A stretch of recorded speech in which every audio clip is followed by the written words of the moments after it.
कुछ सलाम इज्जत के लिए नहीं होते, कुछ सलाम पछतावे के लिए होते हैं, कुछ आंसू आंखों से नहीं सीधे रूह से निकलते हैं। और जब एक गलती पूरी जिंदगी का बोझ बन जाए तो हर सुबह उसी बोझ को सलाम करना पड़ता है। नमस्कार, आप सभी का स्वागत है जनता 24/7 न्यूज में। मैं हूँ आपके साथ रानू गुप्ता। सोचिए, अगर कोई पुलिस वाला रोज एक ही पेड़ के सामने रुककर उसे सलाम करे तो क्या आप यकीन करेंगे कि उसके पीछे 30 साल पुराना ऐसा राज छिपा है जिसे सुनकर पूरे शहर की आंखें नम हो गई थी। ये कहानी ही एक ऐसे पुलिस इंस्पेक्टर की है जिसने अपनी जिंदगी की सबसे बड़ी गलती को कभी भुलाने की कोशिश नहीं की, बल्कि हर सुबह उसे गलती के सामने सिर झुकाकर खुद को याद दिलाया कि वर्दी से पहले इंसानियत होती है। हर सुबह ठीक 8 बजे शहर के पुराने चौक पर खड़े एक विशाल बरगद के पेड़ के सामने एक पुलिस इंस्पेक्टर अपनी बाइक रोकता, अपने कैब ठीक करता और पूरे सम्मान के साथ उस पेड़ को सलाम करता, फिर बिना कुछ कहे अपनी ड्यूटी पर निकल जाता। ये सिलसिला 1-2 दिन का नहीं था, पूरे 30 साल से चलता रहा। शहर का शायद ही कोई ऐसा इंसान होगा जिसने उसे ऐसा करते ना देखा हो। कुछ लोग कहते जरूर कोई मन्नत होगी, कुछ हंसते हुए बोलते पेड़ को भी कोई सलाम करता है क्या। लेकिन इंस्पेक्टर हर सवाल पर बस मुस्कुरा देते और कहते जिस दिन आखिरी बार वर्दी पहनूंगा उसी दिन इसका जवाब भी मिल जाएगा। समय बीतता गया और फिर वो दिन आ गया, रिटायरमेंट का दिन। पूरा थाना, शहर के अधिकारी, पत्रकार और सैकड़ों लोग उन्हें विदा करने आए थे। कार्यक्रम खत्म हुआ तो भीड़ से एक आवाज आई, सर आज तो बता दीजिए, आखिर इस बरगद में ऐसा क्या था जिसे आप 30 साल से सलाम करते आ रहे हैं।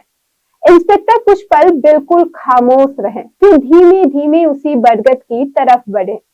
आज भी उन्होंने पहले की तरह सलाम किया, लेकिन इस बार उनका हाथ कांपता रहा, आंखों से आंसू लगातार बह रहे थे। उन्होंने गहरी सांस ली और बोले, आज से 30 साल पहले मैं पुलिस में नया भर्ती हुआ था। वर्दी का घमंड था, लगता था कि मेरे सामने कोई कुछ नहीं है। एक रात मूसलाधार बारिश हो रही थी, मेरी ड्यूटी इसी चौक पर थी। तभी एक बूढ़ा आदमी अपनी छोटी सी बेटी को गोद में उठाए मेरे पास भागता हुआ आया। उसकी बेटी तेज बुखार से तप रही थी। बूढ़ा मेरे पैरों में गिर गया और बोला, साहब मेरी बेटी को अस्पताल पहुंचा दीजिए, मेरी मदद कर दीजिए, मेरी गुड़िया मर जाएगी। मैं चाहता तो अपनी सरकारी जीप से उसे 5 मिनट में अस्पताल पहुंचा सकता था, लेकिन उस दिन मेरे अंदर इंसान नहीं, सिर्फ वर्दी का घमंड था।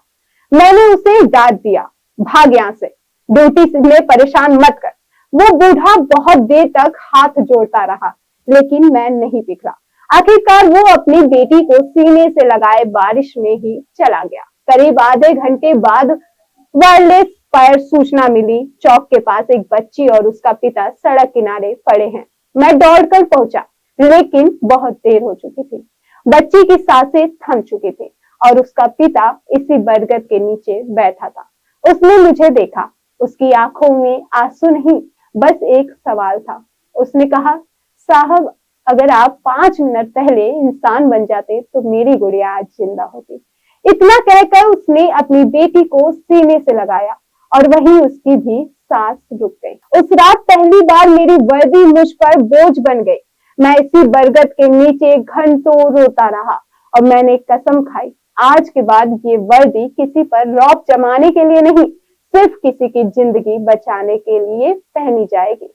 उस दिन से मैं इस बरगद को नहीं, अपनी सबसे बड़ी गलती को सलाम करता रहता था, ताकि मैं कभी भूल ना सकूं कि मेरी 5 मिनट की बेरुखी किसी की पूरी दुनिया छीन ले गई थी। उस दिन से मैं कभी भी गरीब, बूढ़े, बीमार या मजबूर इंसान को खाली हाथ नहीं लौटाया। लोग कहते थे साहब बहुत अच्छे पुलिस वाले हैं, लेकिन सच तो ये था कि मैं हर दिन अपनी एक गलती का कर्ज चुका रहा था। इतना कहकर उन्होंने जेब से एक पुरानी तस्वीर निकाली, उसमें वही छोटी सी बच्ची मुस्कुरा रही थी।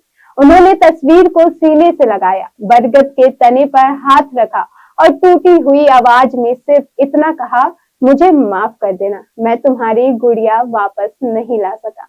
पूरा मैदान रो रहा था। हवा चली, बरगद की सूखी पत्तियां उनके कंधों पर आकर गिरने लगी, मानो प्रकृति भी उस अधूरे प्रायश्चित की गवाह बन गई हो। उस दिन पूरे शहर में ले जाना सबसे बहादुर पुलिस वाला वो नहीं होता जो अपराधियों को पकड़ ले। सबसे बहादुर वो होता है जो अपनी गलती को स्वीकार करे और पूरी जिंदगी इंसानियत निभाकर उसका प्रायश्चित करता रहे। आपको ये स्टोरी कैसी लगी? आप हमें कमेंट में जरूर बताइएगा और सब्सक्राइब करना ना भूलें।